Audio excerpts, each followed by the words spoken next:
my dear students. Today my next video is on employment structure in India. First of all, in employment structure in India, there are basically two sectors, that is called formal sector and informal sector. Formal sector का another name is organized sector or informal sector का another name is unorganized sector. देखो बेटा, formal sector वो sector है जिसमें 10 या 10 से ज्यादा वर्कर काम कर रहे हैं, that is called formal sector. और जिसमें 10 से कम लोग काम कर रहे हैं, that is called informal, like agricultural labour, farmer etcetera. Formal sector में क्या है? Formal sector is like government jobs जिसमें social securities benefits like pension वगैरह दी जाती है, लेकिन इनफॉर्मल सेक्टर में ऐसे कोई बेनिफिट्स नहीं दिए जाते, नहीं कोई सिक्योरिटी, कोई पता नहीं आज जॉब में है कल फायर कर दो, आज हायर किया कल फायर कर दो। तो फॉर्मल सेक्टर में क्या है? Social securities benefit like pensions, gratuity, medicals, right. In formal sector income will be regular, चाहे लॉस हो प्रॉफिट, उनको रेगुलर इनकम मिलनी है। Whereas informal sector, you know very well, there is a COVID, तो कितने लोगों की jobs चली गई, तो there will be no chance of regular income. Formal sector में गवर्नमेंट के जो लॉज है लाइक लेबर लॉ, वो प्रोटेक्ट करता है, राइट। फॉर्मल सेक्टर में आप ट्रेड यूनियन भी बना सकते हो, लेकिन इनफॉर्मल सेक्टर में ऐसी कोई भी फैसिलिटी अवेलेबल नहीं है। फॉर्मल सेक्टर टोटल वर्कफोर्स का 7% प्रोवाइड करता है, और इनफॉर्मल सेक्टर में इंडिया के 90% लोग जो है वो इनफॉर्मल सेक्टर में या अनऑर्गेनाइज सेक्टर में काम कर रहे हैं। This is very very important for 3 marks in your exam. Please learn it thoroughly. My next topic is distribution of workforce in formal sector and informal sector. As I already discussed in my previous video, what is the difference between the formal sector and informal sectors? I will repeat again this thing. That question is very very important for exam point of view. Now the question arises, how much workforce is engaged in formal sector and how much workforce is engaged in informal sector. If I am talking about formal sector, then 30 million people are working in formal sector and 443 million people in informal sector. So this ratio is very very clear to you. More people are engaged in informal sector.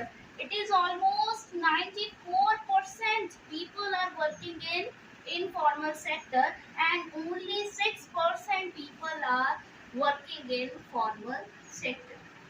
Another distribution on the basis of male and female.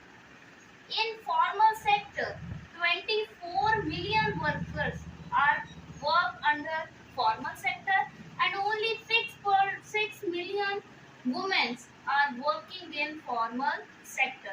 It means 80% male are working in formal sector and only 20% females are working in formal sector. Informal sector.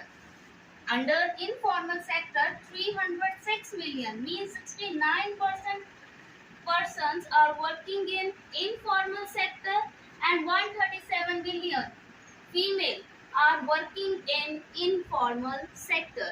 This is the distribution of workforce in formal and informal sector. Our next topic is informalization. Yeah, this topic is a recent trend. If it is a recent trend, it is very clear that thing will came in exam definitely.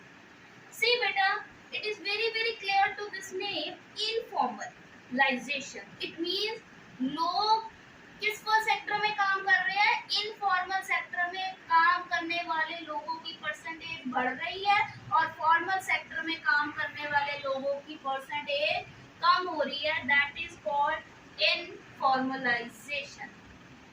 सी बेटा, one thing I will clear to on this point to you people कि informalisation क्यों बढ़ रही है India में? Why? What are the reason behind increasing informalization. अगर मैं बात करूं 1991 की, राइट, उससे पहले की, तो इंडिया की इकोनॉमी कौन सी इकोनॉमी थी? Social economy. वो इकोनॉमी को कौन चलाता था? गवर्नमेंट। लेकिन आफ्टर 1991 एलपीजी रिफॉर्म्स के, लिबरलाइजेशन, प्राइवेटाइजेशन एंड ग्लोबलाइजेशन, उनके आने से क्या हुआ? Economy will be first is controlled, now it is free economy. कोई भी आ सकता है, कोई भी जा सकता है। सो सारी चीजें, यहाँ तक कि लेबर फोर्स के रेट भी किस पे डिपेंड हो गए? The market forces of demand and supply. बाहर से एमएनसी यहाँ पर आनी शुरू हो गई, तो लोगों का जॉब्स की तरफ ध्यान, कौन सी जॉब की तरफ ध्यान चला गया? अगर आप लोगों को पूछा जाए कि कौन सी जॉब करनी है, तो आप फटाफट कहते हो एमबीए करेंगे और कंपनीज में लग जाएंगे। तो कंपनीज क्या है? फॉर्मल और informal, it is a hybrid. तो आज के लोगों का जो पूरा रुझान है, पूरा ध्यान है, वो किस सेक्टर की तरफ है? इनफॉर्मल सेक्टर की तरफ। So this is a basic reason of increasing informalization in India due to LPG reforms, due to coming of multinational company in India, due to shift of economy. First is controlled economy, now it become free economy where everyone can come and everyone can go very easily. The next important topic, types of employment in India. First is disuse unemployment. सी बेटा, डिस्क्यूज unemployment हम उस situations को बोलते हैं जिसमें क्या होता है, मेरे पास सपोज करो एक लैंड है, उस लैंड पर काम करने के लिए 2 बंदे चाहिए और वहां पर 5 बंदे लगे हुए हैं। वो 3 बंदे क्या है, उनको कहीं काम नहीं मिला तो वो उसी लैंड पे काम करना शुरू हो गए। That is called disguised unemployment.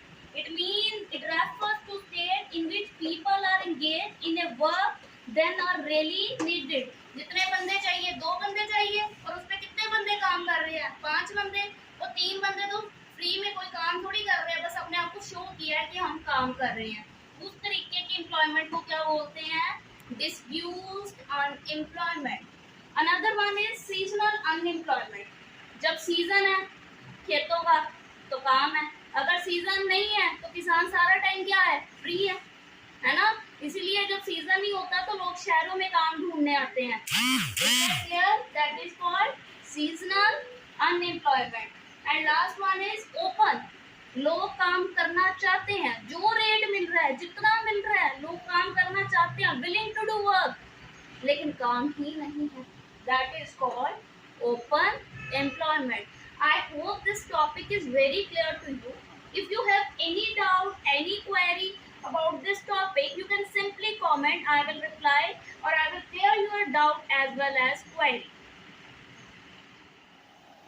Causes of employment. Employment के क्या कारण है? पहला, slow rate of economic growth. जो ग्रोथ है, कंट्री की इकोनॉमिक ग्रोथ है, मीन जीडीपी है, वो बहुत कम है. जीडीपी कम हुआ मतलब आउटपुट कम है. आउटपुट क्यों कम है? इंडस्ट्रीज नहीं है. So basic reason of unemployment is country की इकोनॉमिक ग्रोथ बड़ी स्लो चल रही है. सेकंड, देखो बेटा, ये 2 कॉमन फैक्टर है. पॉपुलेशन बढ़ रही है. आपको भी पता है कि इंडिया में पॉपुलेशन का क्या लेवल है. जिससे जैसे पॉपुलेशन बढ़ रही है उस हिसाब से एम्प्लॉयमेंट अपॉर्चुनिटीज जनरेट नहीं हो रही, इसलिए अनएम्प्लॉयमेंट है. तीसरा, लोग किस पे डिपेंड है? एग्रीकल्चर पे.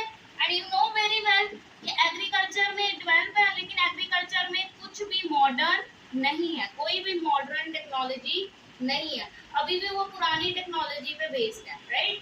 तो उससे क्या है, अगर एग्रीकल्चर डेवलप हो, एग्रीकल्चर में ज़्यादा काम हो, एग्रीकल्चर में न्यू टेक्निक्स हो, न्यू टेक्निक्स को करने के लिए बंदे चाहिए, तो that is only possible when there is a innovation.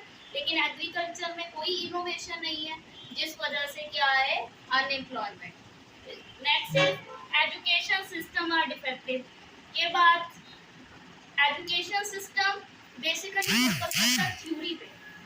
और ये बात मैं आप लोगों को कहती हूँ, आप अपनी लाइफ में भी इस चीज़ को देखना कि जो हम किताबी नॉलेज पढ़ते हैं वो तो चलो ठीक है, लेकिन उसके अलावा हमें प्रैक्टिकल नॉलेज, वोकेशनल ट्रेनिंग पे ध्यान देना चाहिए, जो कि हमारे सिलेबस में नहीं आता. सो हमारा एजुकेशन सिस्टम इतना अच्छा नहीं है, जिस वजह से लोग क्या है, अनएम्प्लॉयड। इंडस्ट्रीज की ग्रोथ रेट बड़ी कम है, ये तो बड़ा ऑब्वियस है। अगर इंडस्ट्रीज कम होंगी, लोगों के पास इंडस्ट्रीज नहीं है, इंडस्ट्री नहीं है तो लेबर भी नहीं चाहिए। जितनी ज्यादा इंडस्ट्री होगी उतनी ज्यादा लेबर चाहिए होगी। सो इंडिया में इंडस्ट्री बहुत कम है, उनकी ग्रोथ रेट बड़ी कम है, जिस वजह से इंडिया में क्या है, अनएम्प्लॉयमेंट। पहले जमाने में ना लोग अपने घरों में छोटी छोटी इंडस्ट्रीज खोल लेते थे, cottage industry, small scale industry, लेकिन उसका भी ट्रेंड ड्यू टू कोरोना धीरे धीरे खत्म हो रहा है, जिस वजह से अनएम्प्लॉयमेंट आ रही है। और इनएडिक्वेट एम्प्लॉयमेंट प्लानिंग, 5 ईयर प्लान सुने या पंचवर्षीय गवर्नमेंट की योजना, वो आती है लेकिन उस पर भी एम्प्लॉयमेंट पे कोई इतना फोकस नहीं दिया हुआ। इतने ही जनरेट करेंगे, इतने परसेंट एम्प्लॉयमेंट जनरेट करेंगे, बजट में बोलते हैं, लेकिन जब एक्चुअल में बात आती है that will be very very inadequate. So these are the causes of employment. बेटा कॉजेज का ऑपोजिट, कॉजेज का रिवर्स क्या है, रेमेडीज।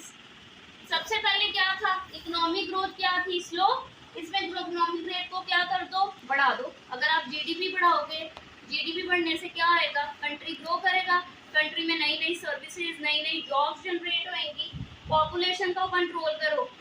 चाइना ने की थी पॉलिसी, 1 चाइल्ड पॉलिसी, इंडिया को भी उस पर काम करना पड़ेगा, तभी जाकर population will be control. Agriculture को डेवलप करो, एग्रीकल्चर में नई नई टेक्निक्स लेके आओ, उनकी प्रोडक्टिविटी बढ़ाओ। Engage to small scale enterprise, बेटा एनकरेज करो कि लोग अपनी छोटी छोटी इंडस्ट्रीज खोले, सेल्फ एम्प्लॉय बने, किसी पर डिपेंड ना रहे, उससे भी क्या है, unemployment will be remove. Improvement in infrastructure, very important infrastructure, ये क्या होता है, like roads, like banking, like transportation, like communication. अगर ये सारी चीजें अच्छी होंगी, इंफ्रास्ट्रक्चर अच्छा होगा, तो हमारी कंट्री ग्रो करेगी, ज्यादा इंडस्ट्रीज आएंगी, ज्यादा इंडस्ट्री आएगी तो ज्यादा लोगों को काम मिलेगा, तो अल्टीमेटली एम्प्लॉयमेंट क्या होगी, दूर होगी। स्पेशल एम्प्लॉयमेंट प्रोग्राम, गवर्नमेंट को time to time employment program शुरू करने चाहिए, जिसमें लोगों को इंकरेज किया जाए तो अपना काम खोलें, right. Improvement of employment exchange, what do you mean by employment exchange. Employment exchange एक ऐसी जगह है, जब आप पढ़ लेते हो तो आपको अपना रजिस्ट्रेशन करवाना पड़ता है कि मेरी इतनी क्वालिफिकेशन, अगर मेरी क्वालिफिकेशन को मैच करती हुई कोई जॉब होगी तो वो मुझे बता दी जाए। सो अगर एम्प्लॉयमेंट एक्सचेंज अच्छे होंगे तो लोगों को नौकरियां देने में सक्षम होंगे, तो हमारी अनएम्प्लॉयमेंट दूर होगी।